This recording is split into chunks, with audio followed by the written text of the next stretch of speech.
Om Stapakaya Dhammasya Sarvadhammasvarupine Stapakaya Dhammasya Sarvadhammasvarupine Avataravarishthaya Ramakrishna te Namaha Asato ma Sadgamaya Tamaso ma Jyotirgamaya Mrityormamritangamaya Om Shanti Shanti Shanti. Let us offer our salutations to Sri Ramakrishna, the embodiment of all religions, the Supreme God incarnate. Let us pray to Him to lead us from the unreal to the real, to lead us from the darkness of ignorance to the light of knowledge, to lead us from death to immortality. Today's topic, Sri Ramakrishna and his profound teachings. We will be celebrating Sri Ramakrishna's birthday in this month on March 16th, Saturday. It begins with morning puja at 10:30 and there will be Havan, Homa also. It is most important festival that all over the world the devotees of Sri Ramakrishna celebrate this program. Sri Ramakrishna, he was born in 1836 and attained Mahasamadhi in 1886. That means just 50 years he lived. In Calcutta he was born in a village Kamarpakor. In this short span of life, how much he underwent severe austerities to realize God, which was being talked about much. Everybody, everywhere talks about God, God, God, God. Is it ever possible to see God? But then Sri Ramakrishna took it as a challenge. Well, people go for jobs, hunting for jobs, hectic, become restless in order to get a job. How the whole system gears up in finding a job. So he thought, why not I gear my whole system towards realizing God. So he underwent tremendous spiritual disciplines. For 12 years, 12 years of long spiritual disciplines finally yielded in the vision of the Divine Mother. So you can imagine how much struggle we have to do in order to experience the vision of God. Even for Sri Ramakrishna's stature, whose mind was perfectly pure, taintless, spotless, he had to do sadhana for 12 years, night and day, prayer and worship and meditation. But then Sri Ramakrishna showed through his life that everyone will have to struggle sincerely, honestly, to realize God. So he embodied the very core of the spiritual revelations of the philosophers and rishis of ancient India. Sri Ramakrishna devoted his entire existence in contemplating God, the divine force. Sri Ramakrishna was world renowned for his God consciousness, which has transcended all times and all places and has a universal fascination. Those who wish to find God are generally attracted to Sri Ramakrishna's life and teachings. So Sri Ramakrishna has influenced tremendously the spiritual thoughts of our time. Not only he did realize God, he also practiced other religions in order to see whether he could see God through other religions also. And after realizing the truth in every religion, then he declared, well, all religions lead to the same goal. So, every religion is authenticated. Sri Ramakrishna paid tremendous respect and reverence to all the religions. So the focal points of his teachings, the first tenet of his teachings was to see God in all. That's very important.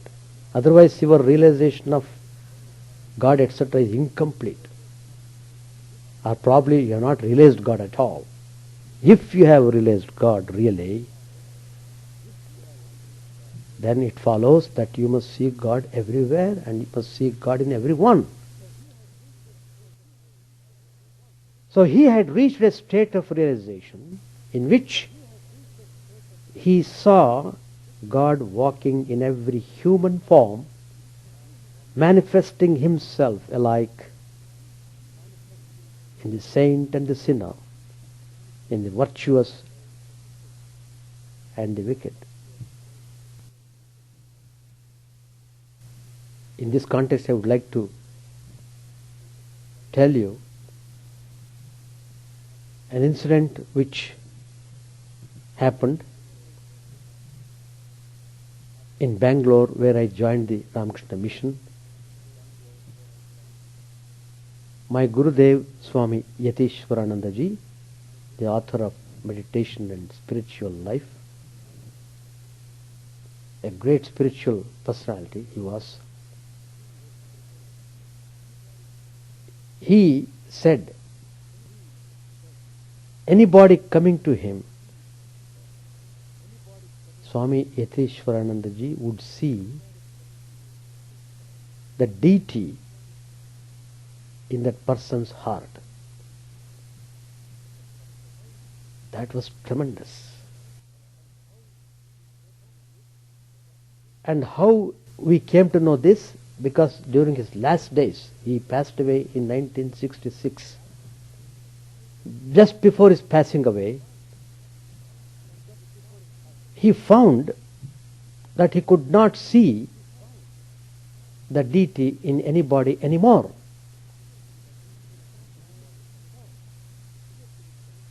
And immediately he concluded, well, my spiritual power has been overspent. My days are numbered. I will not live for long. He was looking very healthy. Nobody could believe, and all the other monastic members, they vehemently said, Swamiji, why do you say like this? We want you to be with us for more time. Then Swamiji said smilingly, no, just maybe hardly a month or so. I will cast off this body. Time has come. And he did so. Just within that period he left his body. So, that is a test of realization. Test. When you really realize God, you really love everyone in this universe. There's no room for hatred at all. There's no room for intolerance. People interpret religion in all 1,000 million ways and interpreting in a wrong way and living a wrong way of life and calling it as religion. That's what we are seeing today everywhere. Well, what can be done? Only those who really practice religion will understand the significance of Sri Ramakrishna's teachings. So, the first tenet of his teaching was to see God in all. He had reached a state of realization in which he saw God walking in every human form. Secondly, he saw God within us. In fact, according to Sri Ramakrishna, men and other creatures appeared to him only as hollow forms, moving their heads, hands and feet, but within them was the Lord himself. Thirdly, Sri Ramakrishna encouraged perseverance by all in their search for God. He believed that no one's life should be dictated by failure. Instead, he taught people to be resilient in their pursuit for God. Fourthly, he believed in complete and utter trust in God. And thus, by giving up everything to him and resigning completely to him, there would be no more trouble for us. Only then would we come to know that everything is done according to the Lord's will. They say, even the movement of the blade of grass is by God's will. Lastly, his most important belief was that loving God was of utmost importance. Without that, our existence has no meaning. Through his utter life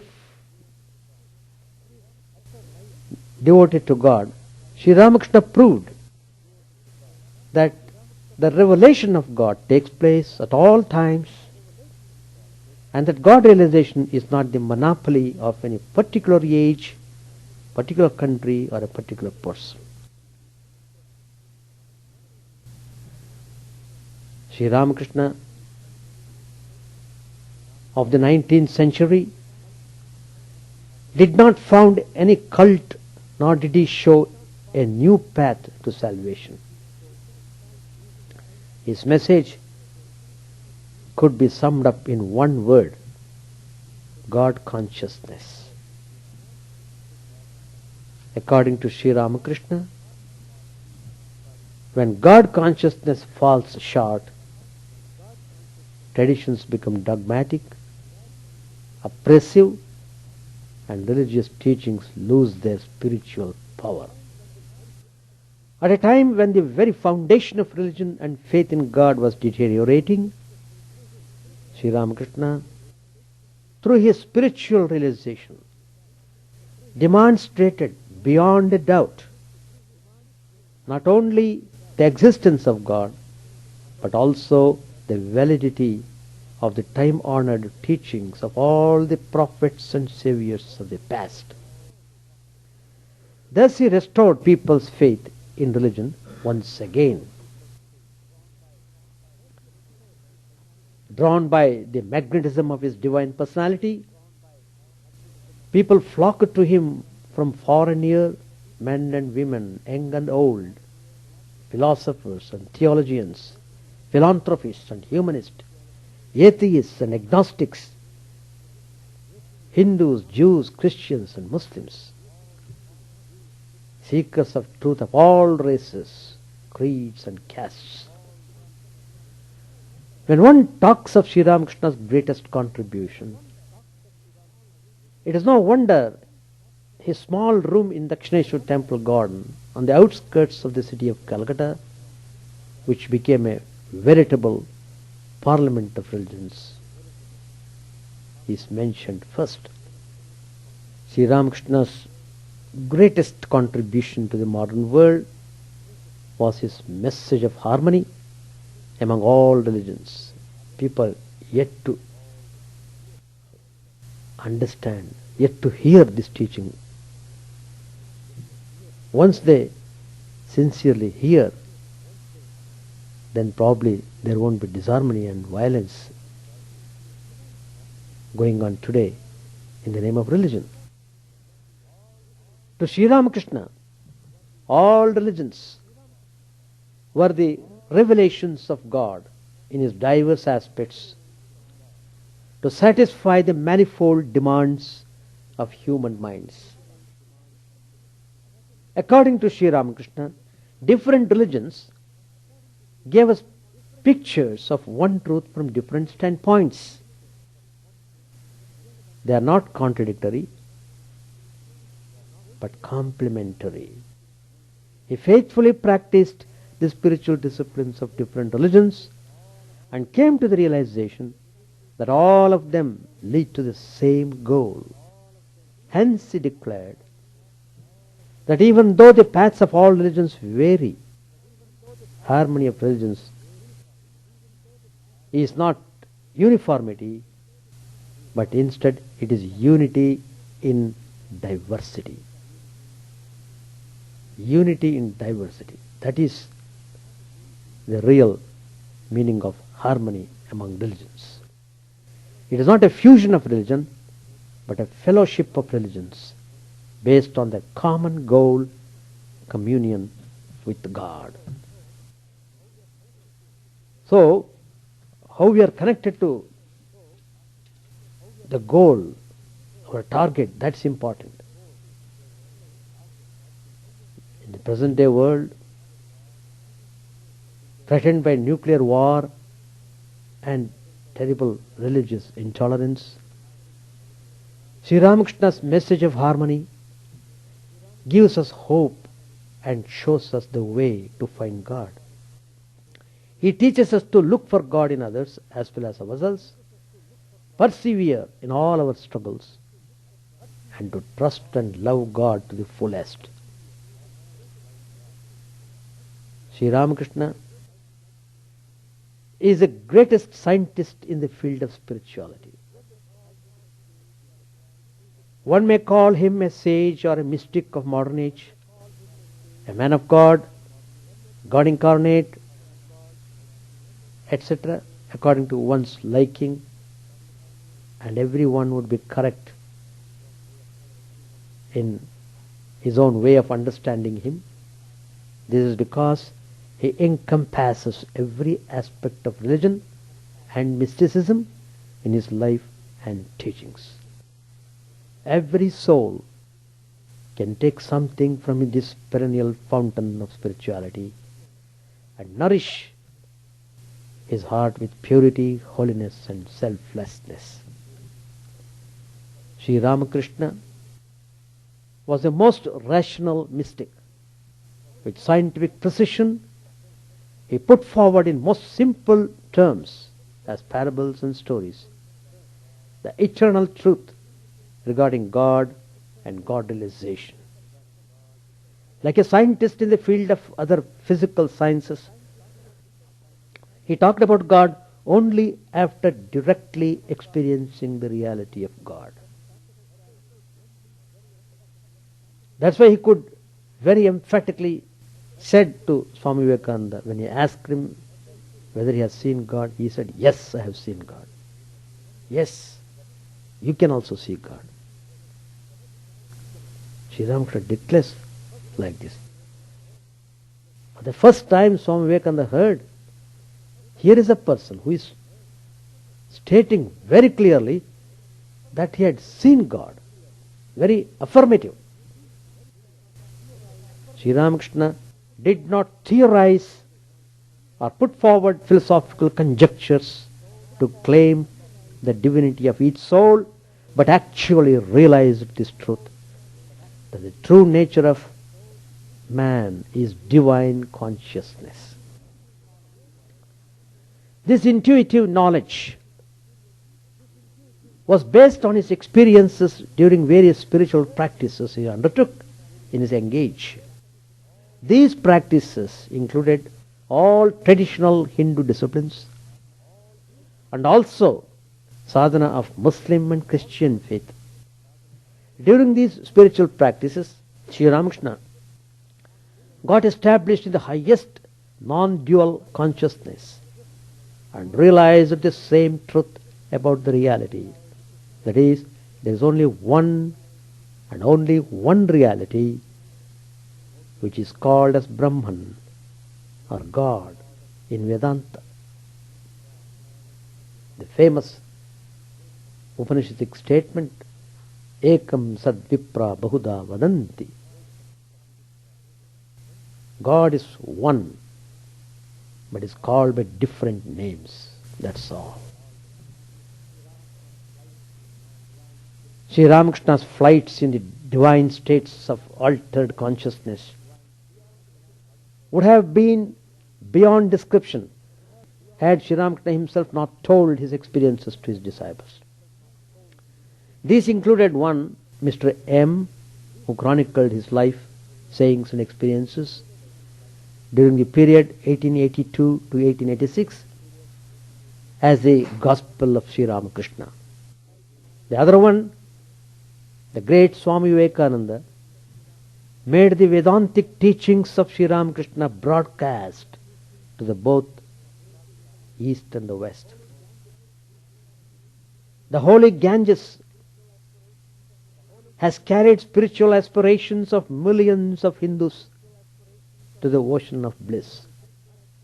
She has nourished and nurtured many divine souls of past ages down to Sri Ramakrishna of the present age, and ferried thousands of scarced souls across the ocean of worldliness. Sri Ramakrishna was the epitome of spirituality. Humanity has not yet recognized the true import of the descent of this rare soul on the earth. It has become more human and spiritual on 18th February 1836 with the advent of this noble soul on this earth. His special mission as God incarnate in today's world of strife and strike, terrorism and fanaticism, poverty and hunger, greed and corruption will be recognized in due course of time. Sri Krishna, Lord Buddha, Jesus Christ also went largely unrecognized during their lifetime, but a wave of spirituality was generated decades and centuries after them to lift the masses from ignorance and dreariness of mundane existence to the light of divinity. The same phenomenon, much stronger and nobler, is being witnessed today as an aftermath of spiritual power unleashed by Sri Ramakrishna, Swami Vivekananda, and the Holy Mother Sri Sharda Devi. The fortunate ones will drink the nectar from this source of eternal bliss and will feel nourished forever. The ignorant will be washed clean of their mental dirt to get attracted to this powerful magnet in times to come. This time, nobody will be left untouched. This powerful current of divinity will effect certain degree of change in every mind. The alert will grab the opportunity to go beyond greed, corruption, perversions, sense enjoyment and egotism. Ramakrishna taught no creed or dogma. His only concern was man's uplift. Whenever we say man, it includes woman also. Never think it's only meant for men. No. It's easy to say man. So it has come like that. All the spiritual teachings are meant for every soul struggling in this life. Every soul is suffering from bondage, and Sri Ramakrishna opens the door to the abode of truth and bliss. He invites everyone lovingly, smilingly, and he gives these teachings. Sri Ramakrishna's love towards humanity, it is divine attraction. According to Sri Ramakrishna, there is infinite moral and spiritual potential in man. To develop that potential is man's foremost duty in life. He taught men to strive to develop that potential without wasting time over petty sense pleasures or religious quibblings. Time will be running. It runs off. It doesn't wait for you. You can't simply say, I didn't know. It won't help you. You have to struggle. If you have not struggled, you are forced to do struggle. You have to do because your very nature makes you struggle because you want to realize the truth. Unless you realize the truth, you will not be free from suffering. Religions are like so many paths leading to the same goal. That is God.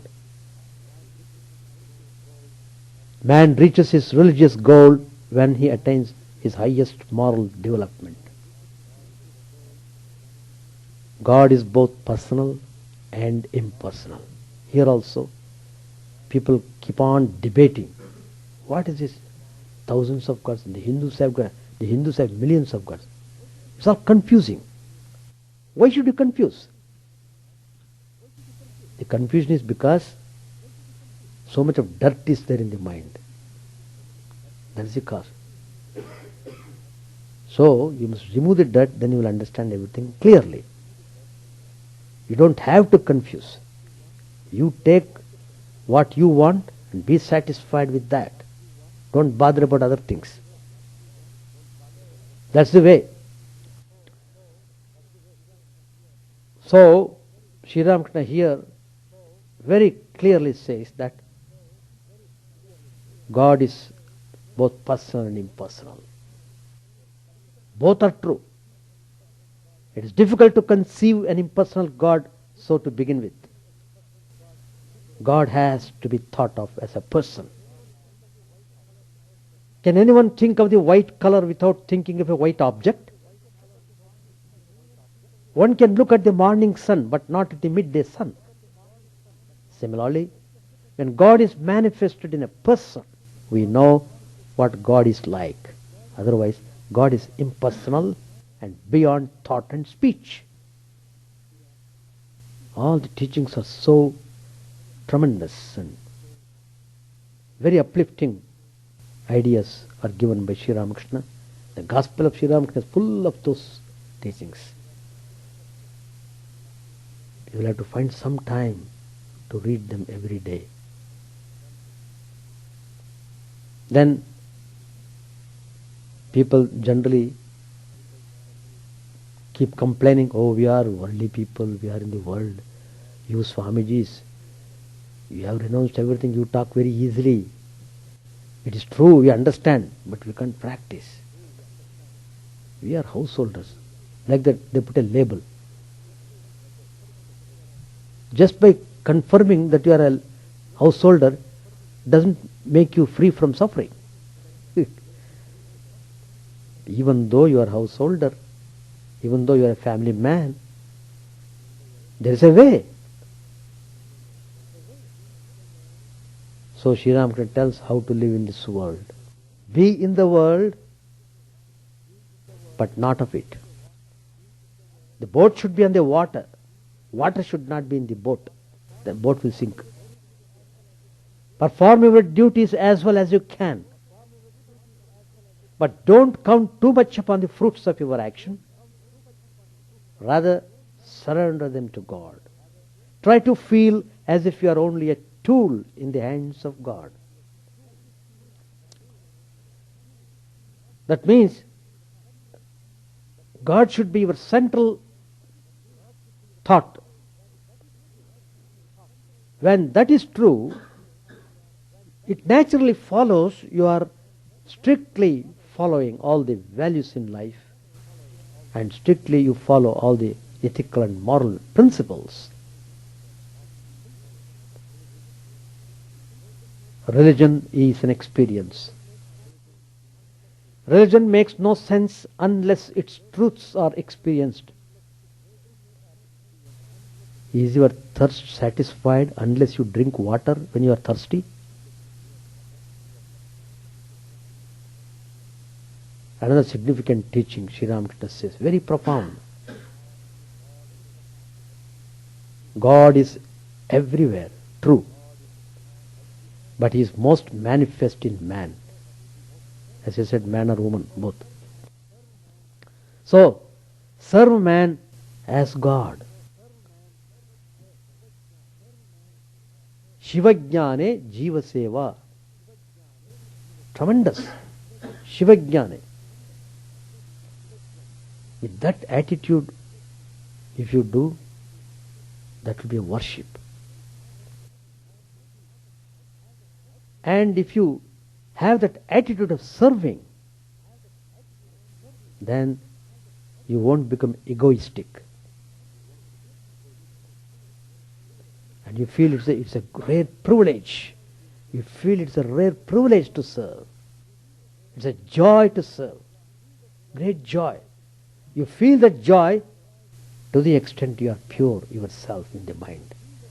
So purity level is important. I always keep on telling purity level, purity level, purity level. Because that is true. Then only you will enjoy more. The more you are pure, the more you become peaceful. The more you become joyful. That's the beauty of purity. Purity, tremendous. So Sri Ramakrishna says, serve man as God. That is as good as worshipping God. So we have to focus our attention on these teachings and try to practice them in daily life. Not simply during the birthday of Sri Ramakrishna, I go to hospital and serve the patients, distribute some fruits and talk to them, pat them and come away. That won't help you much. You have to do everyday life, how you conduct yourself. Waking up from the morning till you go to the bed, how you organize yourself. That determines your way of life. That determines your priority in life. What is your priority? Is your priority to see God? Then you must take all steps to see how you can see God in this very life, what Shankaracharya calls Jivan Mukti.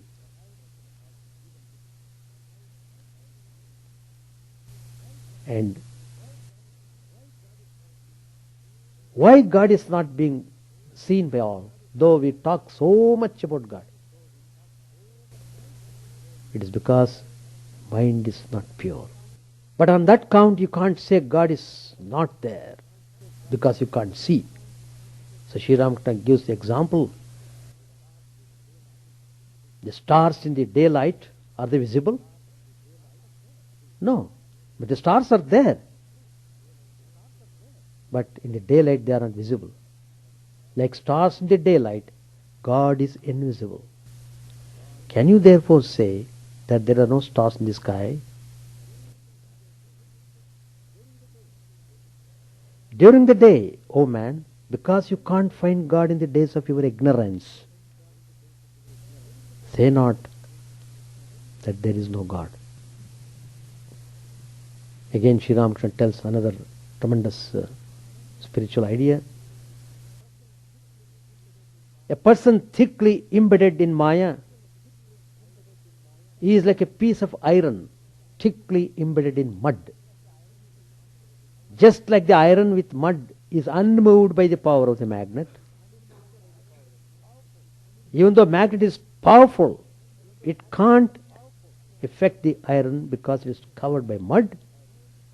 So also, the man is unaffected by the Lord. When the mud is washed away with water, it frees the iron. Likewise, when Maya is washed away, how? With prayer, worship, selfless activity, meditation, through all these ways, man is automatically attracted to God. There's one way of test of your spiritual practices. Are you cherishing love of God in your heart? Have you developed a special taste for God? If so, then you are right. You are doing practices properly. Otherwise, your practices are only lukewarm. That means it has no effect upon your system at all. To explain God after merely reading the scriptures, just as the Pandits do, academics, you can get graduation in philosophy if you study MA. We have got a lot of MAs in philosophies. But realization, blank. Just dry Pandits.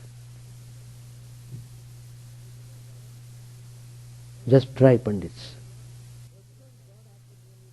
To explain God after merely reading the scriptures, he is like explaining a city after seeing it on a map.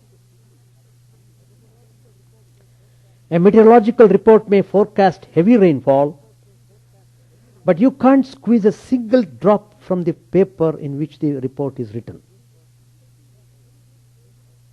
So also, many good sayings are found in the holy books, but merely reading them won't make you spiritually wise.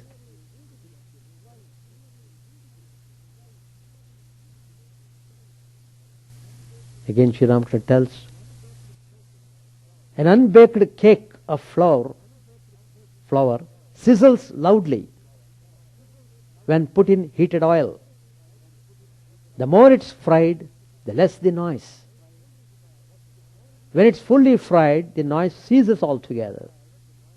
Likewise, when a person has a little knowledge, he goes about talking and talking and talking, discussing, debating, attending number of interfaith programs. Talk and come away.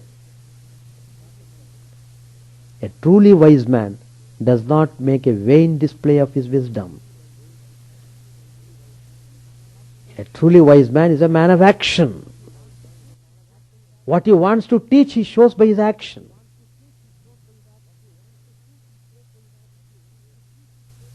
That's the way of the spiritual masters. You will have the glimpse of divine love when you see a spiritual teacher, how he loves. You will have a glimpse of the divine love. It is tremendous, really. Because in divine love there is no selfishness at all. It's pure and selfless. And you feel that love is more than your very loving mother.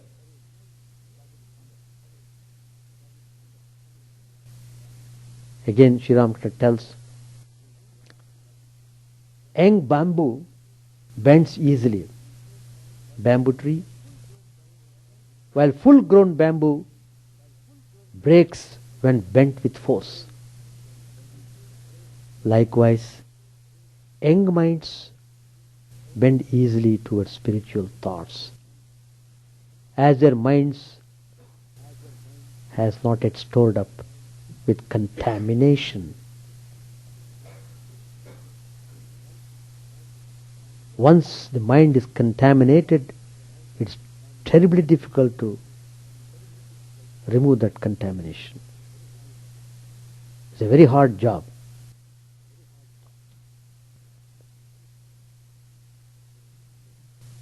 Again he says, a spiritual aspirant may live in the world, but the world should not live in his mind.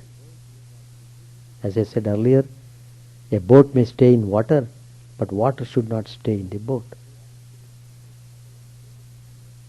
In Bhagavad Gita it is said, Padma Patramivambasa. Live like a lotus leaf in water, or like a mud fish in the marsh. A spiritual person lives in the material world without being obsessed with it. Milk poured into water mixes readily with it. When converted into butter, it no longer gets mixes but floats on top.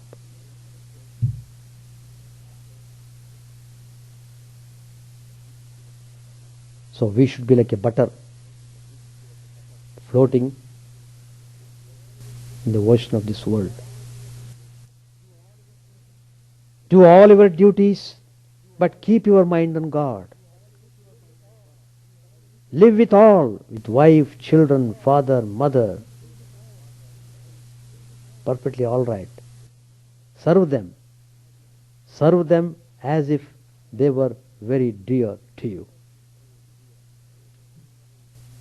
But know in your heart of hearts, none of them belongs to you. There is nothing wrong in your being in the world, but you must direct your mind towards God, otherwise you will not succeed. Do your duty with one hand and with the other hold on to God. After the duty is over, you will hold to God with both hands.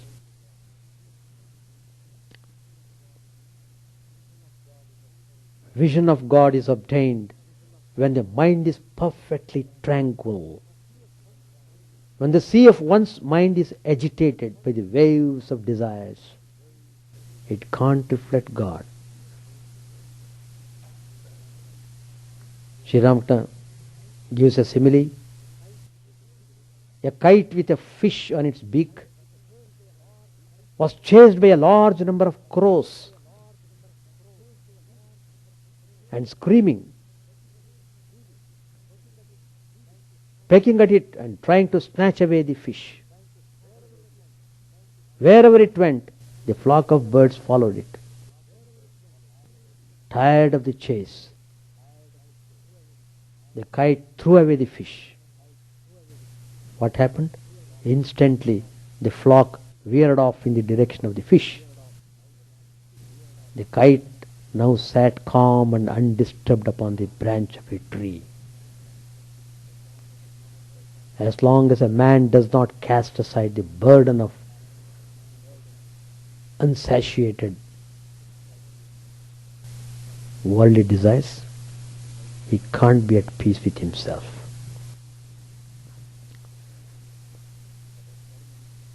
About ceremonies and rituals, Sri Ramakrishna says they are useful up to a certain point for the growth of spiritual thoughts.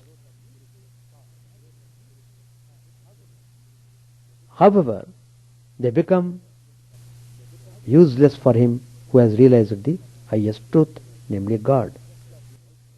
Just as the oyster shell that contains a precious pearl is in itself of very little value, but is essential for the growth of the pearl. To acquire the power of concentration, a person must begin by fixing the mind on a God with a form. Only then can he meditate on the formless. Once a mind has been trained to focus on an idol, it is easy for it to focus on the formless.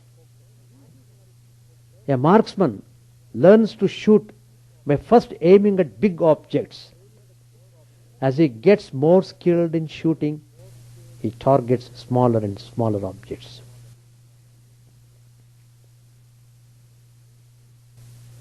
Again, Sri Ramakrishna tells in another place, after 14 years of hard penance, a man acquired the supernatural power to walk on or ghats on a large river. A person goes to whichever ghat, bathing ghat, he pleases, but reaches the same water. There is no point in quarreling over the merits of the various ghats. Every religion of the world is like a ghat. Each has its own plus and minus points, and each leads to the water of eternal bliss.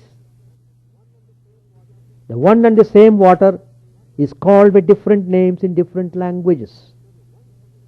So the one Satchidananda, existence, knowledge, bliss absolute, is invoked by some as Allah, by some as Hari, Krishna, Rama, Kali, and by others as Jesus, Moses, and so on.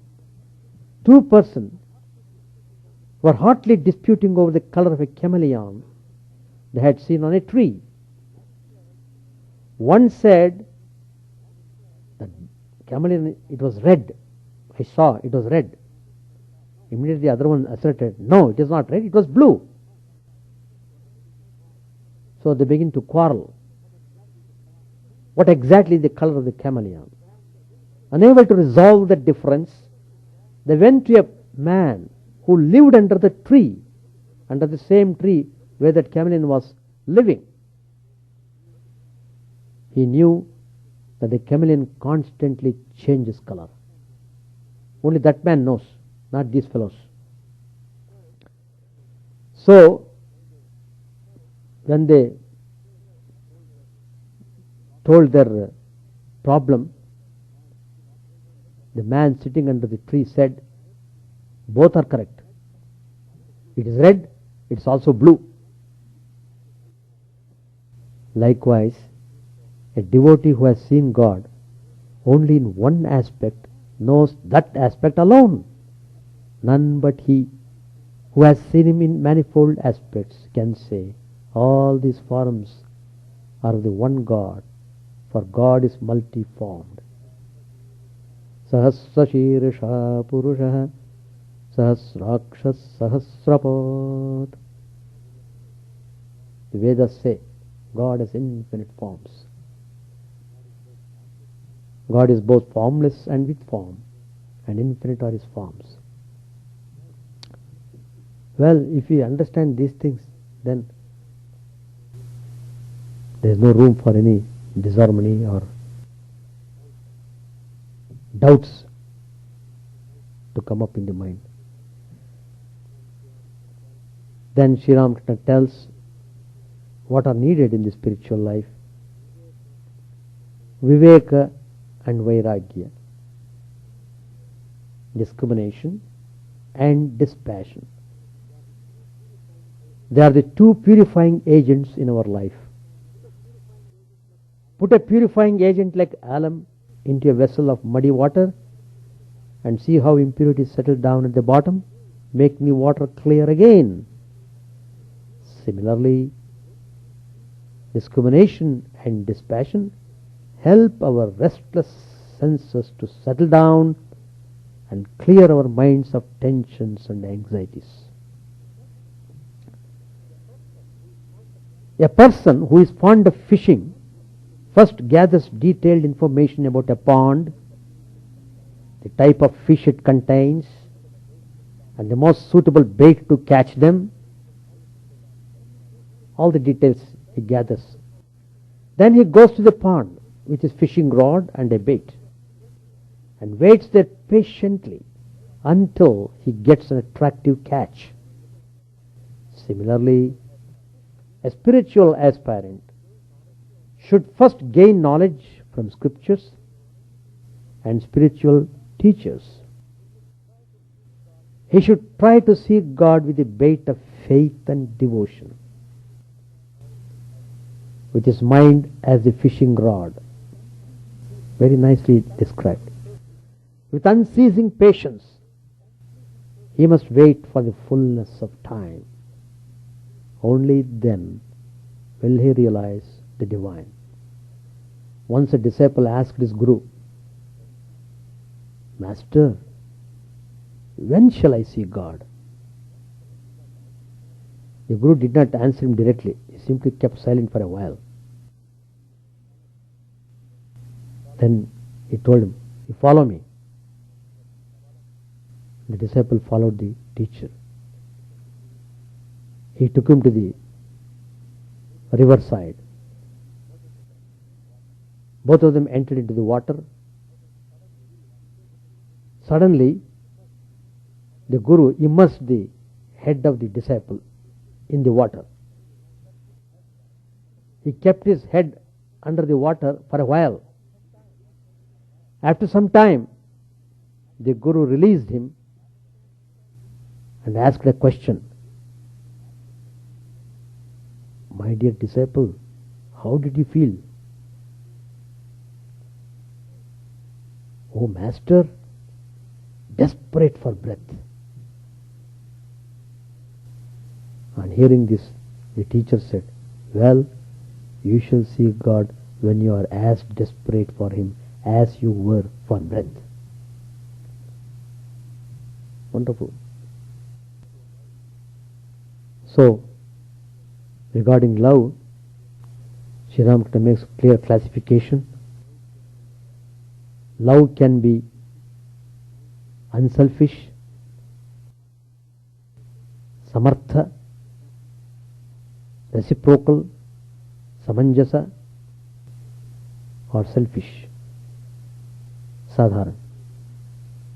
Ordinary love is selfish love. You love a thing because you expect something in return. The unselfish lover seeks only the welfare of his beloved, even at the cost of personal hardship and pain. In reciprocal love, the lover desires happiness both for self and his beloved. When the love is selfish, the lover cares only for his own happiness. Another important teaching Sri Ramakrishna tells through a parable. 4 blind men went out to see an elephant. One of them touched the leg of the elephant. All these 4 were blind people. One fellow touched the leg of the elephant and cried, "Oh, elephant is like a pillar." The second one touched the trunk and he said, "What are you talking? It is like a thick club." The third one touched the belly of the elephant and said, "Well, elephant is like a big wall." The fourth one touched the ears and said, "The elephant is like a big winnowing basket." Thus they began to dispute hotly among themselves as to the shape of the elephant. A passerby, seeing them thus quarreling, he said, "What is it you are disputing about?" They told him everything and asked him to arbitrate.